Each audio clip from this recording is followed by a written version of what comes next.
Assalamualaikum warahmatullahi wabarakatuh. Perkenalkan, nama saya Raiska Salsabila dari kelas C2 Manajemen Pendidikan Islam. Di sini saya akan mempresentasikan tentang peran kepemimpinan kepala sekolah dalam pemasaran pendidikan Islam. Di sini saya akan mempresentasikan beberapa materi. Yang pertama yaitu pengertian pemasaran pendidikan Islam. Yang kedua yaitu hubungan kepemimpinan dengan pemasaran pendidikan Islam, dan yang ketiga yaitu peran kepala sekolah dalam membangun citra lembaga.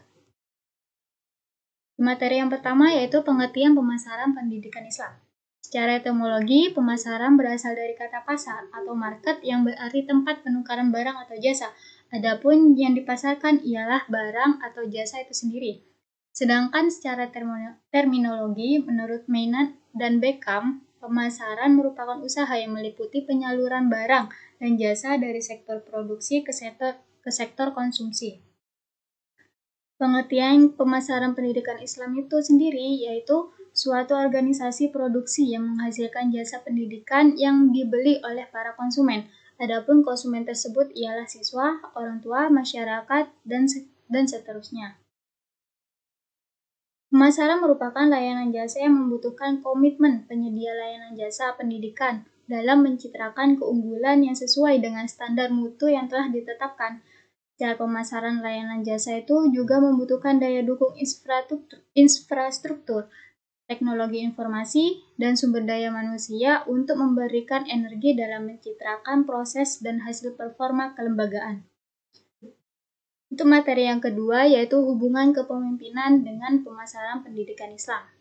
Allah Subhanahu wa taala dalam Al-Qur'an berfirman, Bismillahirrahmanirrahim, Innallaha ya'murukum an tu'addul amanati ila ahliha wa idza hakamtum bainan nasi an tahkumu bil adli innallaha ni'ma ya'idukum bih innallaha kana sami'an basira.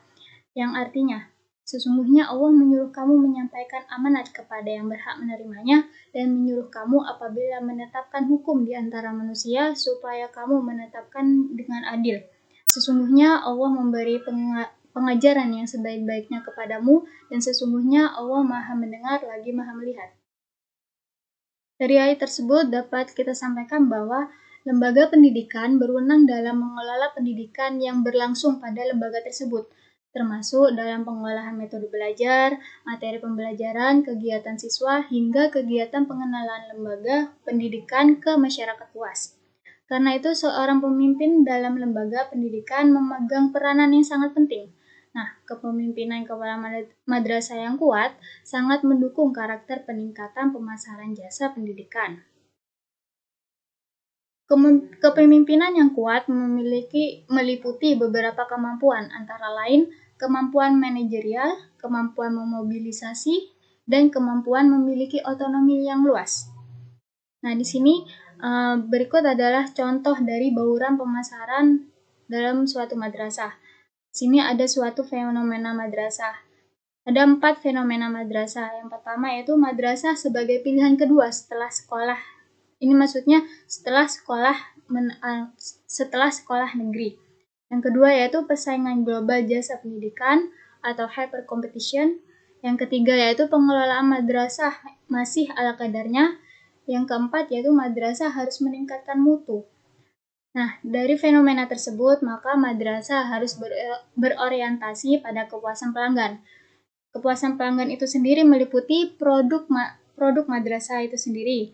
Yang kedua yaitu harga madrasah. Yang ketiga, lokasi madrasah, apakah lokasi tersebut strategis atau tidak. Nah, yang keempat yaitu promosi madrasah dengan penyebaran brosur atau pemasangan pamflet di jalan raya. Yang kelima yaitu sumber daya manusia madrasah. Yang keenam yaitu fasilitas madrasah. Dan yang ketujuh manajemen layanan jasa madrasah.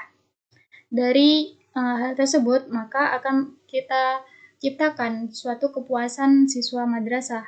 Nah, dari kepuasan tersebut akan tercipta loyalitas siswa madrasah. Yang terakhir yaitu peran kepala sekolah dalam membangun citra lembaga. Nah, citra dibentuk dari identitas organisasi atau corporate identity. Identitas adalah manifestasi visual dari citra yang disampaikan melalui logo, produk, layanan, bangunan, alat tulis, seragam, dan benda-benda lain yang tampak tangible, yang dibuat oleh organisasi untuk berkomunikasi dengan halayaknya. Nah, sekolah mengidentifikasi citra seperti apa yang ingin dibentuk untuk menunjukkan ciri khas sekolah tersebut, sehingga muncul persepsi baik dari masyarakat memandang suatu sekolah. Nah, pencitraan sekolah merupakan upaya kolektif yang melibatkan semua unsur yang ada di sekolah, seperti kepala sekolah, pendidik, tenaga kependidikan, dan orang tua peserta didik. Nah, di sini ada beberapa peran kepala sekolah. Yang pertama yaitu sebagai komunikator. Yang kedua sebagai fasilitator.